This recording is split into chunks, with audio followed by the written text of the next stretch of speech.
Okay, so Marvel Studios reportedly had an idea that involved bringing together Wanda Maximoff and Magneto for the Avengers film.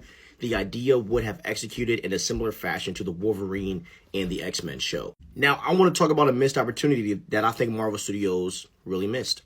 I think WandaVision, or either making that show into a movie, would have been the perfect way to introduce Magneto as her father. And even if he wasn't her father by blood, because he wasn't born on the same earth as her, there could have still been an influence because he could have been her father just from another earth. You know what I'm saying? Like, he had a daughter that was her but died or something like that. And I really think that Marvel messed up because they should have introduced the old school X-Men mutants into this multiversal saga. Number one, it's called the freaking multiversal saga, bruh. And what they did was they were for some reason scared to introduce these old school characters with these new school characters. And I think that was a big miss. Because if you introduce him and he somehow ends up on our Earth, and I'm not a writer, but they could have found a way to do it. This could have built the idea that something weird is going on. Why are all of these people popping up? We already saw that, Toby Spider-Man and Andrew Garfield Spider-Man just popped up. So what the heck is going on? And having Ian McKellen's Magneto show up to Wanda and we see some type of relationship get built, it's adding more weirdness to what's going on, more madness. And imagine if we got Magneto in this show, and then that leads us right into Doctor Strange in the Multiverse of Madness, where he gets to talk to Professor X. And this could have led into maybe some pre-confrontation with Magneto from another Earth versus Professor X from another Earth. Who knows? I'm just spitballing here.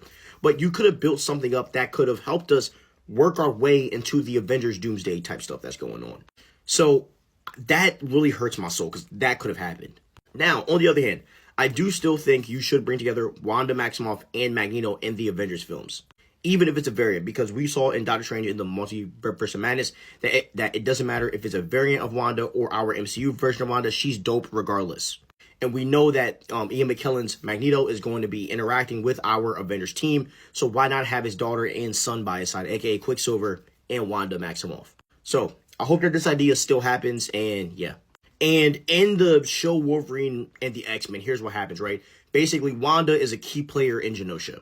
And her relationship with her father was more of a political thing than an emotional thing.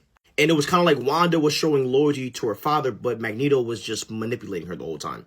And obviously there was tension in this show, but there wasn't no tragic fallout or tragic climax, event that happens. Like, it wasn't nothing crazy. So, I mean, she would so if this idea would have been executed, then it would have just been the thought of she's basically the toy of Magneto to do whatever he wants, and she's just manipulated, and a part of her knows it, but she would never say anything because she's so loyal to her father in his vision.